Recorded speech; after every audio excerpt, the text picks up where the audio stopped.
Quiero que viajes conmigo a ese momento exacto en el que decides escribir en serio. Te sientas frente a tu ordenador, abres ese procesador de texto y te preparas para crear tu primera escena. Tienes la historia en la cabeza, tienes a los personajes, sabes exactamente lo que quieres contar. Y de repente tu cerebro se bloquea. Empiezas a teclear algo como María estaba profundamente triste aquella mañana. Y antes de poner el punto, una voz en tu cabeza te grita que borres eso de forma inmediata. Sientes un latigazo de culpa. ¿Por qué? Pues porque ayer entraste a un foro de escritores, te leíste su manual de guión, yo qué sé. Sitios donde te tatuaron a fuego ese dogma más sagrado, incuestionable y absoluto de la literatura moderna. Muestra, no cuentes. Ese famoso show, don't tell. Así que, borra la frase. Y en lugar de escribir que María estaba triste, te pasas las siguientes 3 horas y 4 páginas describiendo cómo María se levanta de la cama arrastrando los pies, cómo el peso de la gravedad parece hundir sus hombros, cómo va a la cocina, enciende la cafetera y se queda mirando fijamente las gotas de café negro manchando el fondo de cristal de la jarra. Me describes el sonido del reloj de pared, me describes cómo ella acaricia el borde de la taza y cómo finalmente una única lágrima solitaria resbala por su mejilla y se estrella contra la madera de la mesa. ¿Te suena? Sé que te suena, porque todos hemos escrito esa escena y todos la hemos escrito muchas veces por miedo. Pues bien, quiero que escuches esto con muchísima atención. Esa escena que acabas de escribir es basura, es paja, es ruido blanco. Asesinas el ritmo de tu capítulo, aburres mortalmente a tu lector y acabas de engordar tu manuscrito con 300 palabras más inútiles y exclusivamente porque tenías temor a escribir una frase directa. Hoy he venido a decirte que te están engañando. Te están vendiendo un dogma tóxico que te están destrozando la narrativa contemporánea. Así que hoy, en este vídeo de más de una hora, estimo, vamos a coger este show don't tell y lo vamos a poner sobre la mesa de disección y lo vamos a cortar para hacerlo pedazos. Quiero enseñarte por qué el telling, ese arte de contar directa y descaradamente, no es un error de novato, sino quizás es la arma más poderosa y letal que tiene un escritor profesional de manipular la lente de su lector. Vamos a ello. Como siempre, saludito. Ya sabes que no me gusta hacer ningún tipo de corte, así que bueno. Bienvenidos, pues, a Escritura sin Piedad.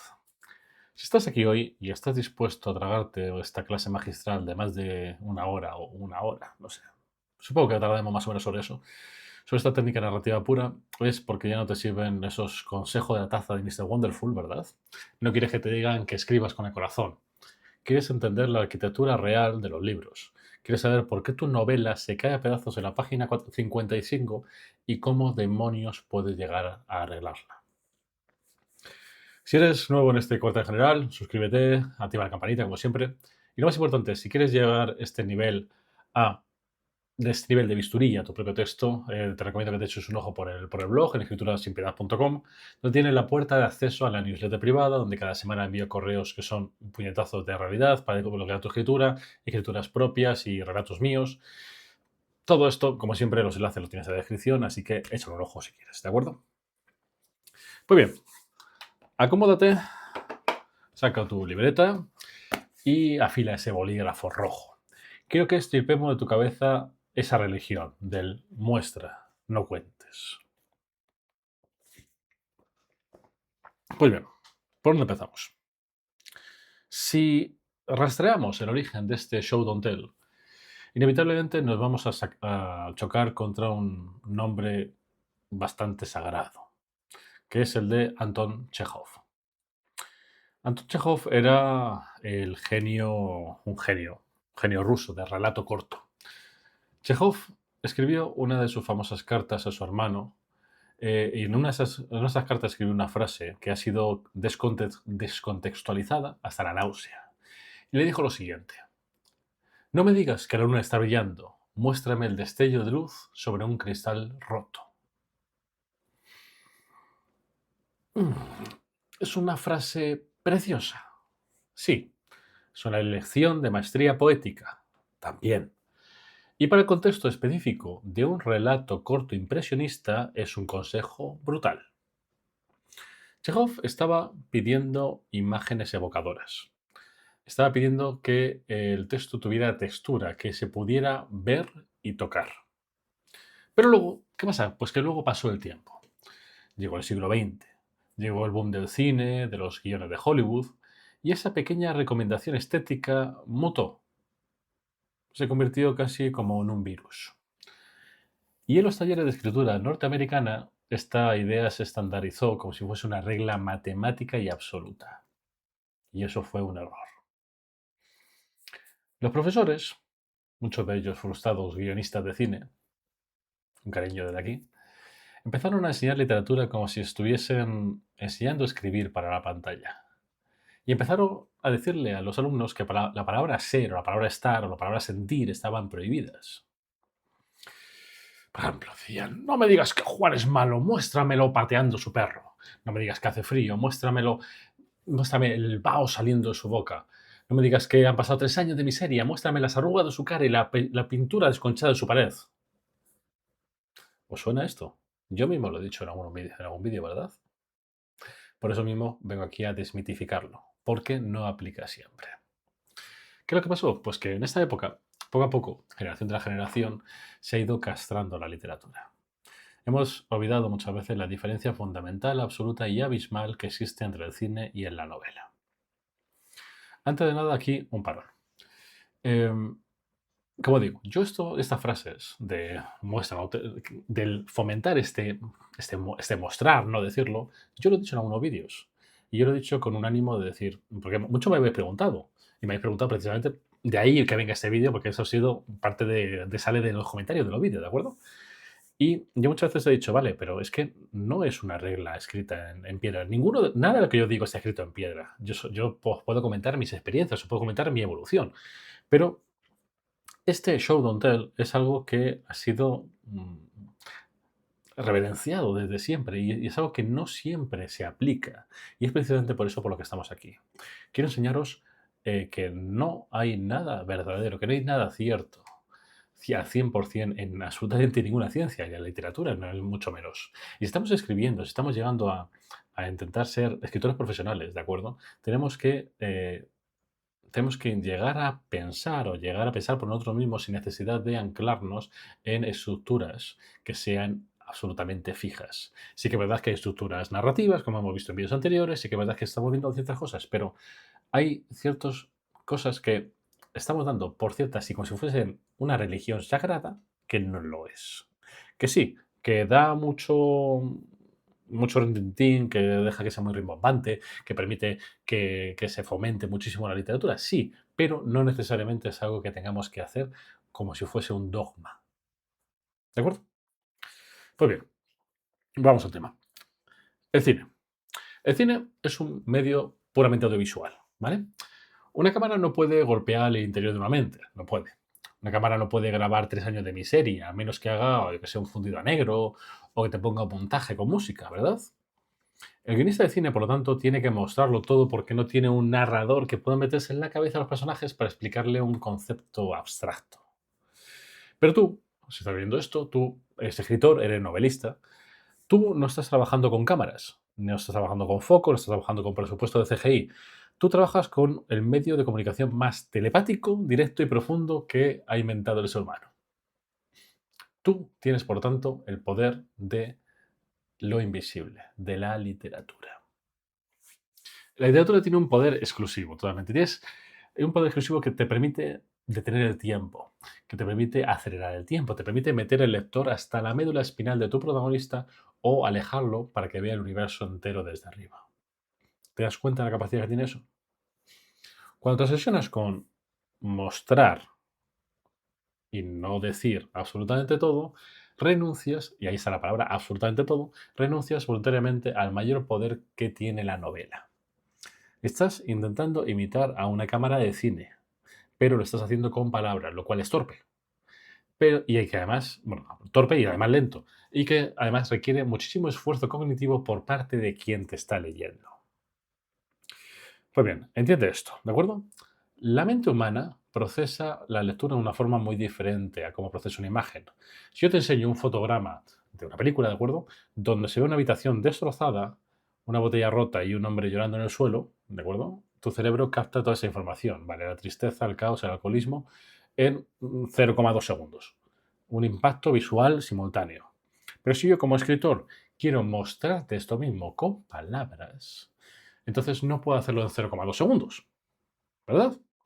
Tengo que escribir las palabras de una forma secuencial. Tengo que dedicar un párrafo entero a la botella rota, otro a la habitación, otro al hombre llorando. ¿Mm? Lo que en el cine es un impacto instantáneo, en la literatura se convierte en un, ¿cómo podemos decir? En un peaje. En un peaje de tiempo y de energía que el lector tiene que pagar. Estás obligando al lector a leer 2 páginas para poder decodificar una emoción que podrías haberle inyectado en vena con una sola frase rotunda y dolorosa. Por ejemplo, Juan había convertido su casa en el cementerio de sus fracasos. Tal cual. Pero claro, esta es seguramente la diferencia entre un escritor que está asustado y que obedece manuales y un arquitecto narrativo que sabe cuándo y cómo atestar el golpe. Por tanto, a partir de ahora quiero que veamos cómo podemos hacer una anatomía de una novela obesa y por qué intentar mostrar todo te convierte en ese director de obra de teatro donde los actores actúan de una forma totalmente bochornosa.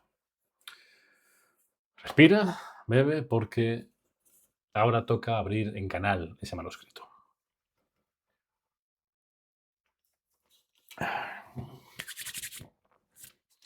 Pues bien, hablemos de grasa, ¿de acuerdo? Hablemos de obesidad literaria. Cuando te tomas este muestra, no cuentes como un dogma literario y un dogma totalmente inquebrantable, lo primero que ocurre en tu novela es que empieza a engordar. Empieza a acumular un peso muerto insoportable que asfixia la trama. Y la principal causa de este sobrepeso es lo que en edición llamamos la logística inútil. Piensa en esto, ¿de acuerdo? Tienes un protagonista que vamos a llamarle Carlos. Carlos está en su apartamento. Y en la siguiente escena importante del trama, donde va a haber un conflicto, un diálogo tenso, un descubrimiento, ocurre en una cafetería al otro lado de la ciudad con su exmujer. ¿Vale? El escritor profesional, el que domina el arte de contar, hace lo siguiente. Algo como...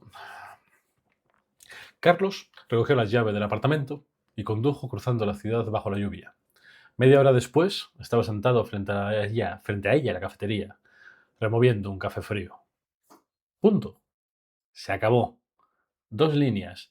30 y pocas palabras. Comprimimos el espacio y comprimimos el tiempo. Sacamos el personaje del punto A y lo hemos plantado en el punto B, listo para la acción. ¿Mm? Pero, ¿qué hace el escritor novato que está aterrorizado por el fantasma del show don't tell?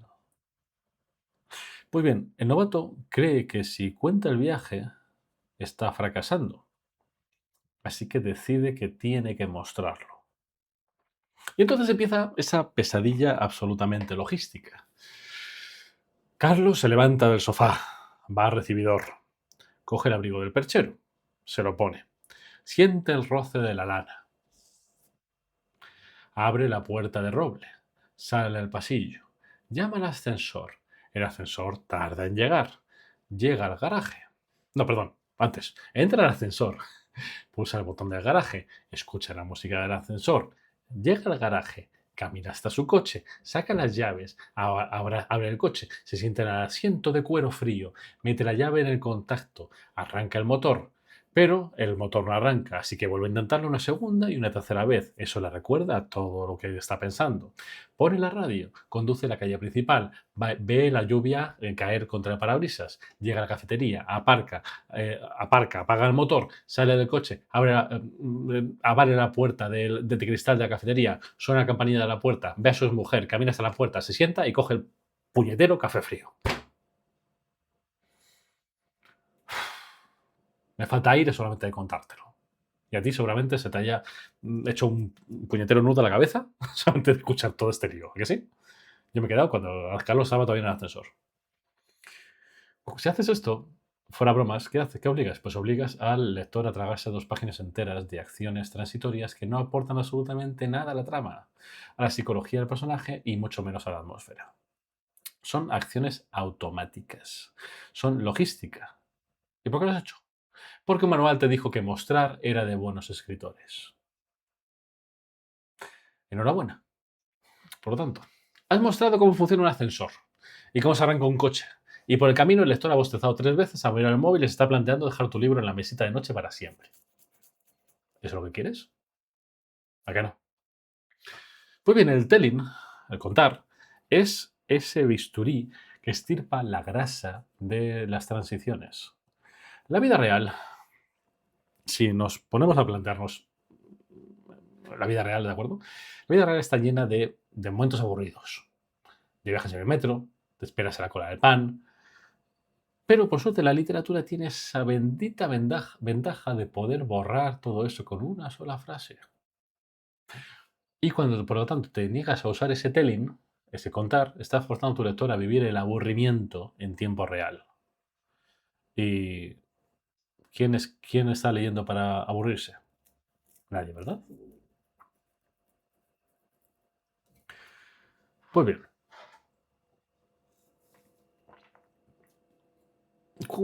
¿qué es lo importante de todo esto? Que esto no es lo peor. Voy a decir, no, ¿hay algo peor? Sí.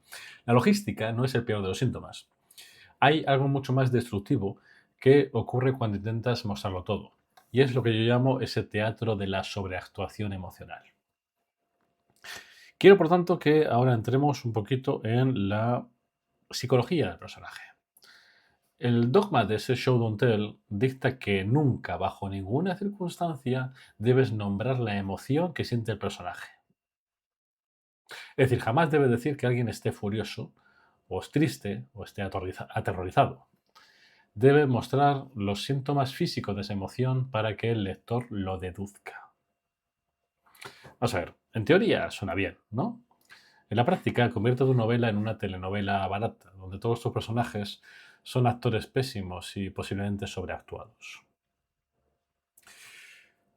Como tienes prohibido decir que el protagonista está enfadado, le tienes que apretar los puños. Le haces tensar la mandíbula, haces que se le marque una vena en la frente, haces que respire agitadamente por la nariz, haces que golpee la mesa. Como tienes prohibido decir que está nervioso, le haces morderse el labio, le haces temblar las manos, le haces sudar frío, le haces pasear de un lado a otro de la habitación. Y como tienes prohibido decir que está triste, pues le haces suspirar profundamente, le haces mirar al suelo, le haces tragar saliva con dificultad. ¿Te das cuenta de lo que estás construyendo con esto? Llenas tu manuscrito de tics físicos. Llega un momento, por tanto, que tu lector está leyendo una conversación normal entre 2 personas y parece que ambos están sufriendo espasmos musculares, si te das cuenta. Uno aprieta la mandíbula, otro se muerde el labio, otro cierra los ojos, una se cruza de brazos, otra suspira. No parecen seres humanos que están hablando, parecen mimos. Parecen actores de cine, de un cine mudo extranjero, ¿verdad? Que está intentando hacer que el público de la última fila, que está ahí al fondo a lo lejos, entienda la obra a base de exagerar sus movimientos. Y esto, como he dicho en muchos vídeos, es un insulto a la inteligencia emocional del lector. El lector, como me harto de decir en todos los vídeos, no es tonto. El lector sabe perfectamente lo que es el miedo. Tú eres lector, ¿verdad? Entonces sabe lo que es el miedo. Pues igual con los tuyos. El lector sabe lo que es la ira y sabe lo que es la devastación de perder a alguien. No necesitas tratarle como si fuese estúpido y darle una lista de síntomas fisiológicos cada vez que un personaje siente algo. No.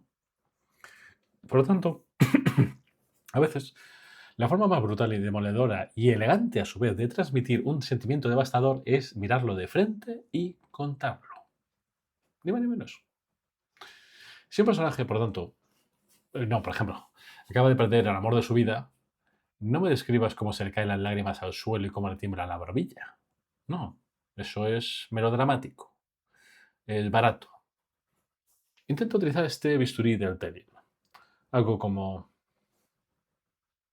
el médico pronunció la hora de la muerte, y en ese instante exacto, Marcos sintió que el mundo entero se vaciaba de oxígeno. Del impuro. Le estoy contando al lector directamente lo que siente el personaje con esa frase. No le he mostrado la cara de Marcos, no. No le he descrito sus manos temblando. Le he golpeado en la cara con un concepto abstracto. ¿Cuál? Que el mundo se vacía de oxígeno. Y el impacto emocional es posiblemente 100 veces más fuerte, 100 veces más adulto y 100 veces más literario que apretar los puños y morderse el labio. ¿Mm? Por tanto, si logras entender la diferencia entre una pantomima emocional y un impacto conceptual, darás un salto cualitativo brutal como escritor. Para continuar, quiero que entremos, por tanto, que demos un paso más, ¿de acuerdo? Y que entremos en el territorio de los profesionales. Quiero que hablemos de dilatación y compresión de tiempo. Voy a explicarte exactamente con la matemática de ritmo narrativo en la mano cuánto es obligatorio mostrar y cuándo es un suicidio no contar. Esto es el pacing o el ritmo, las trincheras. Vamos a por ello.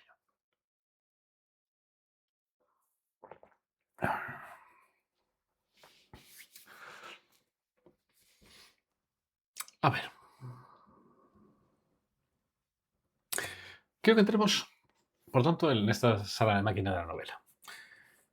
Quiero contarte ahora lo que diferencia a un aficionado de que junta palabras de un maestro que domina la psique del lector. El ritmo narrativo o el pacing. Pacing, escrito así.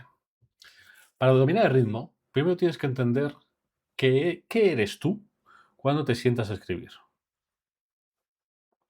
Tú no eres un notario que está levantando un acta de lo que está ocurriendo. Tú no eres una cámara de seguridad que está grabando ahí en tiempo real, ¿verdad? En una novela, tú eres Cronos, el dios del tiempo. No suena mal, ¿verdad?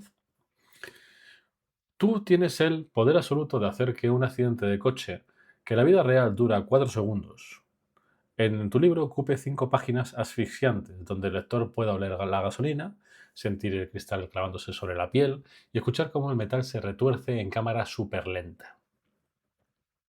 Y al mismo tiempo puedes hacer que 10 años de miseria, soledad y aislamiento en una prisión de máxima seguridad duren exactamente un solo párrafo.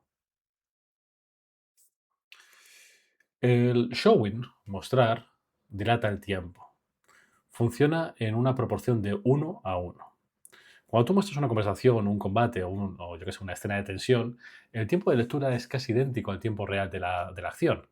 El lector lo vive segundo a segundo. El telling, por lo tanto, y al contrario, que es el contar, comprime el tiempo. Es un agujero de gusano narrativo. Agarra meses, años, décadas y los exprime hasta sacarles el jugo y te los inyecta en una vena, los inyecta en vena en una sola línea, en un solo párrafo. ¿Qué ocurre? Por lo tanto, cuando eres un fanático de ese show don't tell y te niegas a utilizar el tell, pues que te quedas atrapado en el tiempo real. Ni más ni menos. Pierde la capacidad de comprimir y tu novela se convierte en una tortura lenta y dolorosa donde todo pesa lo mismo. Si todo está mostrado, nada destaca. Si me escribes con el mismo nivel de detalle, de lentitud, de preciosismo visual, como el protagonista se prepara unas tostadas por la mañana y como ese mismo protagonista desactiva una bomba por la tarde, ¿dónde está ahí el clímax? No existe. Anestesias a tu lector. Tienes un electrocardiograma negativo, que es una línea plana. Pi, pi, pi, pi. Muerto. Para que el lector, por tanto, sienta el impacto de una escena clave, necesita que la escena anterior haya fluido rápido. Necesitas, por tanto, contrastes. Por tanto, para poder solucionar esto, quiero mostrarte una regla de oro estructural que los manuales de guión olvidaron enseñarte en ese show don't tell. Y quiero que a partir de este vídeo te la grabes a fuego. Se cuenta la rutina, las transiciones, el paso del tiempo y la información logística.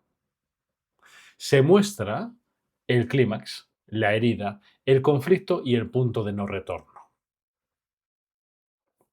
Te pongo un ejemplo brutal, ¿de acuerdo? Imagínate que tu protagonista acaba de ser traicionado por su hermano y lo encierran injustamente en una celda de aislamiento durante 5 años.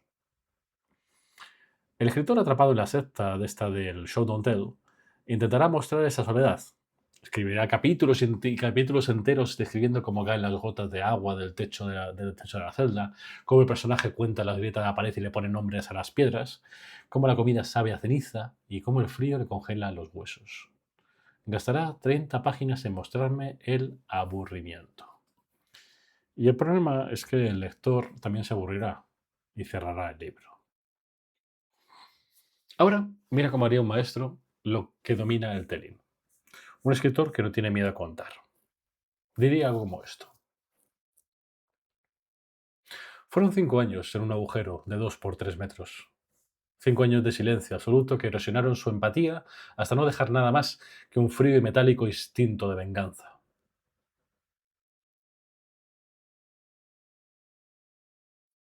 Tal cual. Menos de 30 palabras. No te he mostrado la celda. No te he descrito las grietas, no te he contado directamente a la cara el resumen de un lustro de la tortura, no te he dado directamente el resultado psicológico exacto. ¿Cuál? Que su empatía ha muerto, ¿verdad? Y ya está. Comprimimos 5 años en 5 segundos de lectura. Limpiamos la mesa de un plumazo.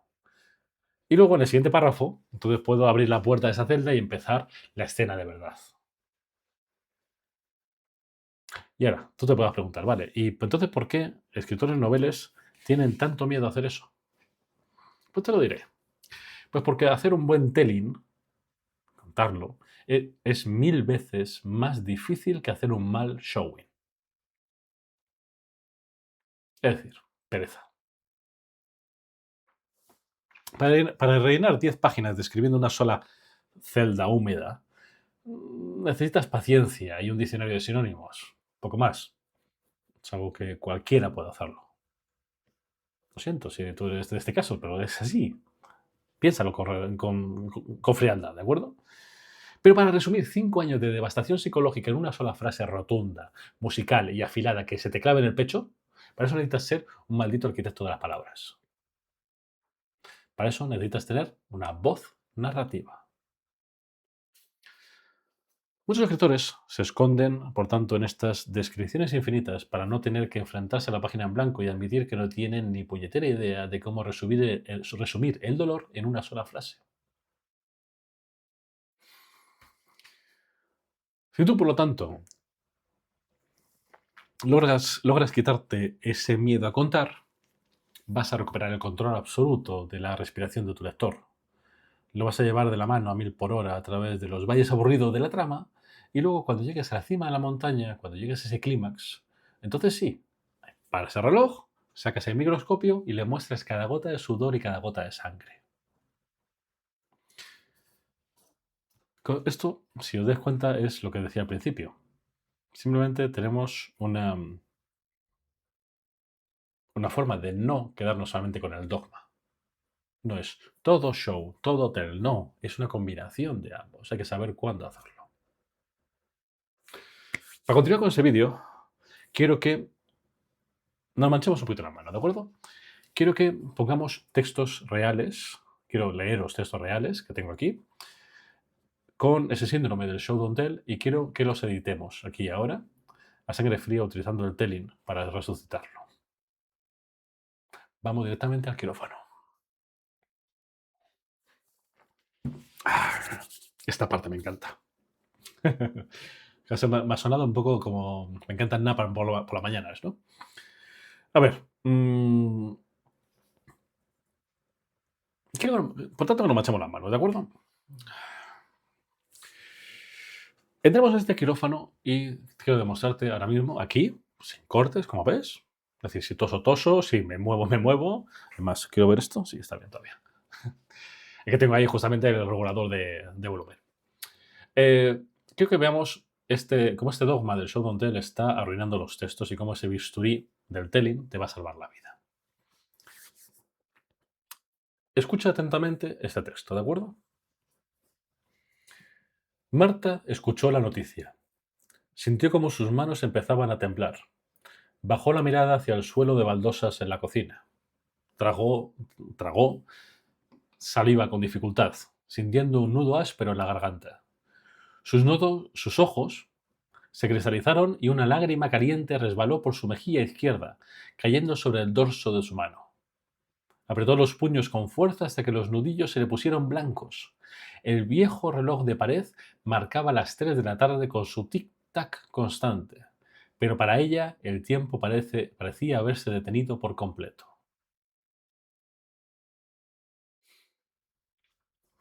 Dime la verdad, aquí, entre tú y yo, que no nos está viendo nadie, ¿vale? ¿Cuántas veces has escrito algo exactamente igual a esto? Entiéndeme, si enseñas este texto a un fundamentalista del show don't tell, te dará un aplauso, te dirá ¡bravo! No has dicho en ningún momento que Marta está destrozada o en shock. Me lo han mostrado todo, las manos temblando, el nudo en la garganta, como era más, los nudillos blancos, el reloj parándose. ¡Guau! Brutal.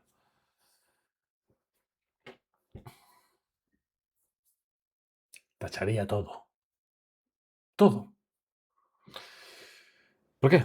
Pues porque yo te digo que ese párrafo es basura. Es un cliché andante. Es un festival del lugar común. Vayamos, intentemos diseccionarlo, ¿de acuerdo? Manos temblando, tragar saliva, nudo en la garganta, nudillos blancos.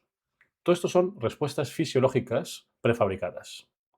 Son ese comodín del escritor vago que tiene miedo de nombrar la emoción real. Obligas al lector a leer 80 palabras más de esa pantomima anatómica para llegar a la conclusión de que ya sabía en la primera línea, que la noticia es mala. Y el colmo de pereza es ese reloj de la pared haciendo tic-tac que me alucina.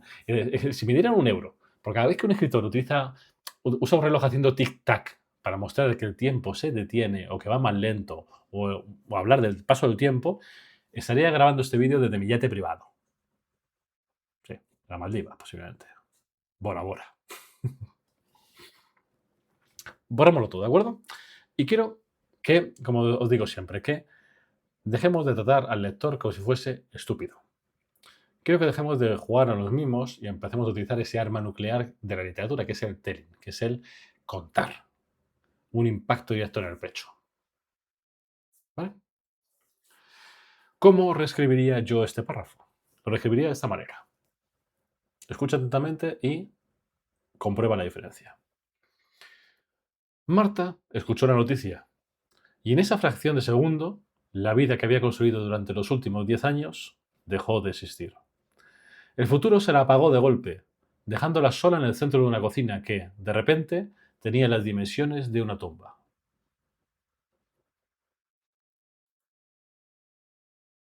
Y ya está. Exactamente 43 palabras. Casi la mitad que el texto anterior. ¿Te he mostrado las manos? No. ¿Te he mostrado sus lágrimas? No. ¿He hablado de los nudillos blancos, de nudos en la garganta? Absolutamente no. Lo he contado. He sido directo, he sido salvaje, he sido conceptual. Te he contado que su vida de 10 años acaba de desaparecer. Te he contado que su futuro se ha apagado. Y he usado una metáfora rotunda, transformando la cocina en una tumba, para poder transmitirle la asfixia sin una necesidad de describirte cómo está respirando el personaje. Pues esta segunda versión contiene una voz narrativa, tiene estilo, tiene madurez y una primera versión que es un guión técnico de una mala versión de telenovela. Cuando te prohíbes a ti mismo contar el telling, ¿de acuerdo? Te estás prohibiendo utilizar la poesía de la prosa. Te estás prohibiendo las grandes frases lapidarias que los lectores subrayan en los libros. Los lectores no subrayan apretó los puños y tragó saliva. Los lectores subrayan el futuro se la apagó de golpe. Y lo mismo ocurre, si lo piensas, con las descripciones de los escenarios. Y es que si tienes miedo a decir el bar era un nido de criminales, pues entonces acabarás perdiendo 3 párrafos describiendo manchas de sangre en el suelo, tipos con cicatrices jugando a las cartas, luces parpadeantes, cerveza tirada sobre el suelo. Es predecible, es aburrido. Así que prueba a utilizar ese técnico. Por ejemplo, yo qué sé, el bar. Olía a pólvora barata y a decisiones de las que te arrepientes toda la vida. Ya, tal cual, lo dejas ahí. Con eso pintas un cuadro hiperrealista en la mente del lector, apelando a su psicología, a su imaginación y no a su vista. Y todo esto lo consigues rompiendo esa regla del oro, ese dogma del show don't tell, desobedeciendo a tu profesor de escritura creativa y atreviéndote a contar. Sin embargo, aquí hay que ponerle un pero.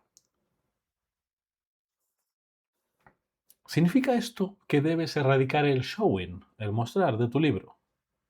No, por supuesto que no. No me malinterpretes. Tampoco puedes irte a lo de extremo opuesto.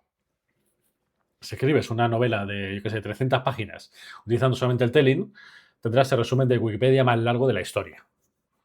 Tu libro parecerá más un libro de historia, un libro frío, un libro distante, ¿verdad? Por tanto, ¿cuál es el secreto de los maestros de literatura? Ese santo grial del ritmo narrativo. Es la alternancia táctica de la que hablaba antes. Usas el telling para comprimir el tiempo, acelerar esas partes aburridas, resumir años en una frase y dar golpes emocionales directos a la mandíbula. Y cuando el personaje llega a la puerta de la habitación donde se esconde el asesino de su hija, ahí frenas en seco, para ese reloj. Y durante las 10 siguientes páginas utilizas el showing más puro, exhaustivo y agónico del mundo para que el lector sufra cada paso, cada crujido de la madera y cada gota de sudor. El telling, por lo tanto, prepara el terreno para que el showing brille. Si todo es showing, nada importa.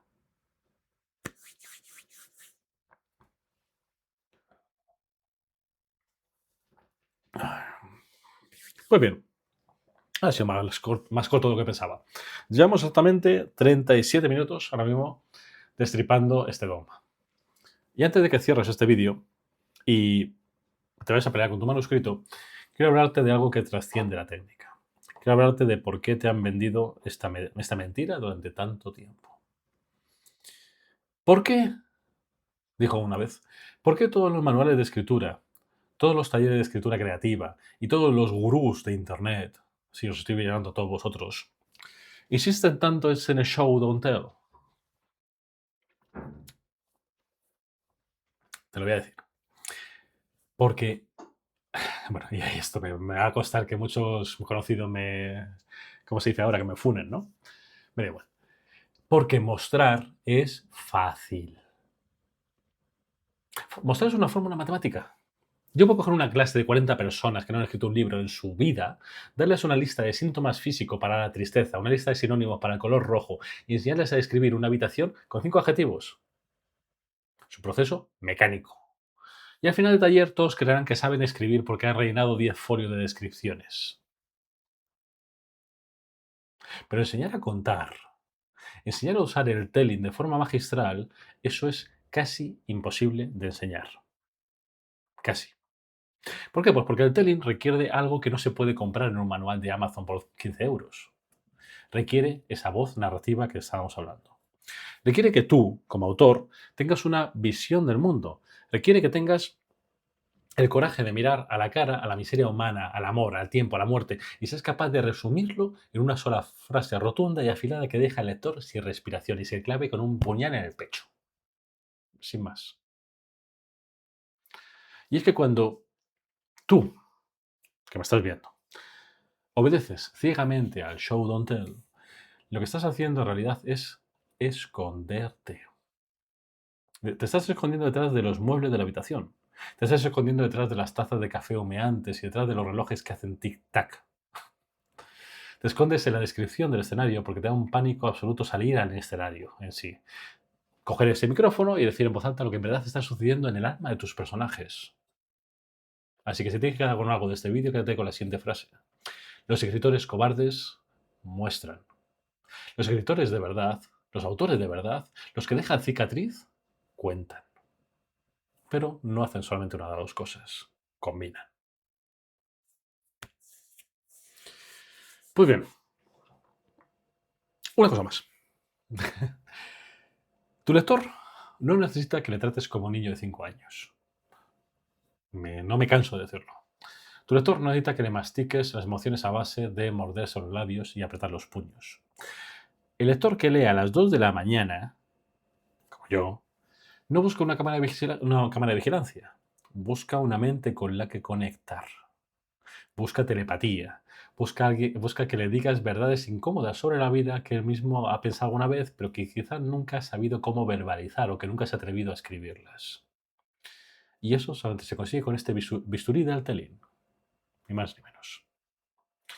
Atrévete, por tanto, atrévete a ser sentencioso. Atrévete a ser poético, atrévete a resumir. Deja que tu lector utilice su propia imaginación. Si tú le dices, la guerra le arrancó la juventud y le dejó a cambio una pensión ridícula y un terror pánico a los ruidos fuertes, no necesitas describirme durante 3 capítulos la batalla, ni la sangre, ni el sonido de las balas, ni mucho menos. El cerebro del lector ya crea una película 1000 veces mejor, posiblemente más oscura y terrorífica que la que tú posiblemente puedas llegar a escribir. Ese poder de la mente y de la imaginación. Por tanto, tu trabajo no es darle todo el trabajo hecho al lector. Tu trabajo es darle la chispa exacta para que el incendio se desate dentro de su propia cabeza. Pues bien, vamos a terminar esta clase con deberes. Te voy a poner deberes.